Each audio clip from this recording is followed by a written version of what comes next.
we've already learned about mitosis, which is used for sexual reproduction. It's haploid cells, so it creates cells with half the amount of genetic information.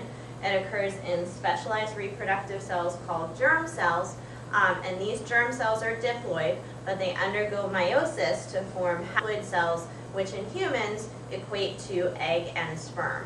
So there are definitely some similarities between mitosis and meiosis, and I'll point them out to you as we go through.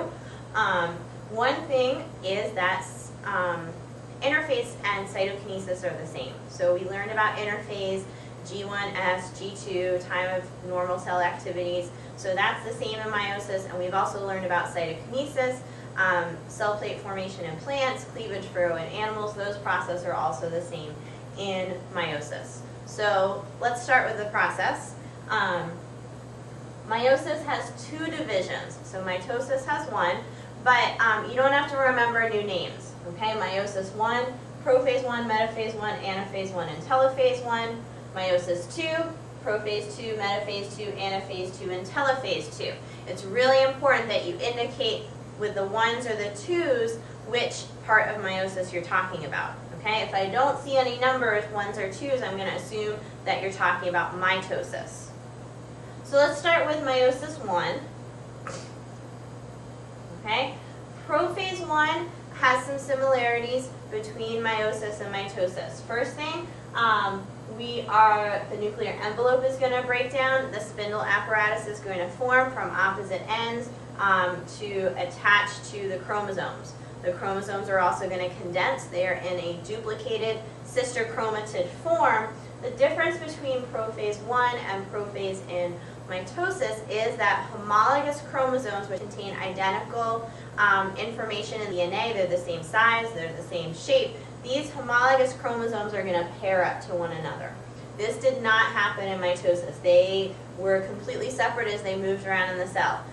So homologous chromosomes are going to pair up to one another. They're going to be right next to each other, and this is called a synapse, forming a synapse, when these homologous chromosomes pair up together. When they are in such close approximation, a process called crossing over can occur, which you're going to learn about a little bit later. In crossing over, little pieces of DNA can switch between the two homologous chromosomes, and that leads to more genetic variability in that newly formed haploid cell. So crossing over is a really important process. Okay, so the spindle forms and attaches to the centromere, and that's going to move the homologous chromosomes around in the cell.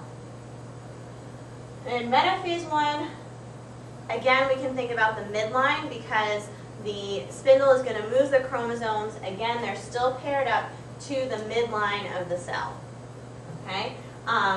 One thing to point out is it's random which microtubule attaches to which sister chromatid. So this leads to more variability because you could have, dad on one side and one for your mom right next to it. So there's a lot of variability as to which chromosome is then going to be separated out into the daughter cells.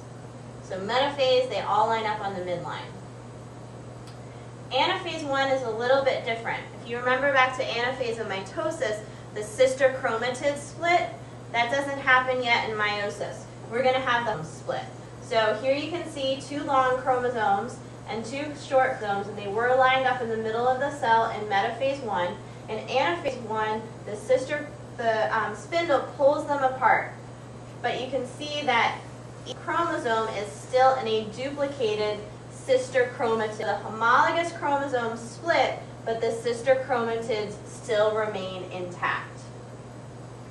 The spindle is going to pull those two opposite ends of the cell.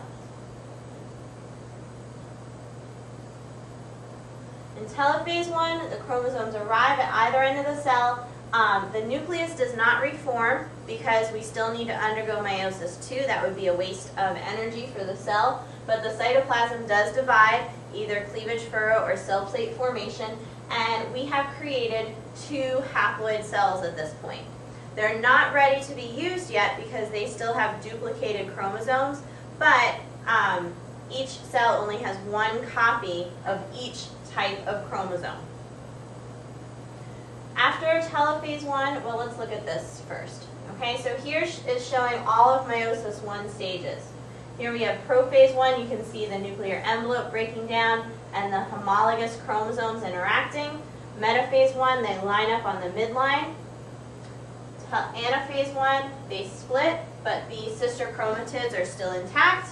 And then telophase 1, cytokinesis, and you can see that our original cell here had 4 chromosomes, 2 short ones and 2 long ones, and we now have 2 cells that only have 1 long one and 1 short one. So we have created a haploid cell. We've gone from 4 chromosomes in a diploid cell to 2 chromosomes in a haploid cell. Again, this isn't the form of DNA that the cell wants to use, though. We need to get those into single chromosomes instead of the duplicated sister chromatids, and that's what we're going to do in meiosis 2. So meiosis 2, it's a hint if it's a picture of meiosis 2 because you always see 2 cells undergoing it simultaneously. And meiosis 2 is really similar to mitosis, okay? So in meiosis, first the spindle is going to reattach to the sister chromatids so that it can move them around the cell. Again, we don't have to worry about the nucleus because it never reformed. Metaphase 2, they're going to line up in the midline, and you can see that this is occurring in both cells simultaneously. Again, this lining up on the spindle equator is due to the pushing and pulling of the spindle apparatus. Anaphase 2 is similar to anaphase in mitosis. The sister chromatids are going to split and become single chromosomes again. So you can see again this is happening in 2 cells simultaneously, and now we have 1 single chromosome instead of those duplicated sister chromatids. The spindle is going to pull them to opposite ends of the cell in anaphase 2. In telophase 2, the chromosomes arrive at the poles, the nuclear envelope is going to reform, cytokinesis is going to follow, and at the end we're going to have 4 haploid cells that have unduplicated chromosomes. So here are all of the meiosis 2 stages. Remember that 2 cells are undergoing these stages simultaneously. Prophase 2, the spindle is going to reattach to the sister chromatids. Metaphase 2, the spindle aligns them on the spindle equator. Anaphase 2, the sister chromatids split and they are pulled towards opposite ends of the cell. And then by the end of telophase 2, that nucleus has reformed in each cell. The spindle has disappeared, and we now have 4 haploid cells. Remember, our original cell had 4 chromosomes, and we've created 4 cells, each with 2 chromosomes. Each cell is unique. Each cell is different from one another, and they all contain half the amount of genetic information. These cells can then join together in fertilization to restore the diploid cell number.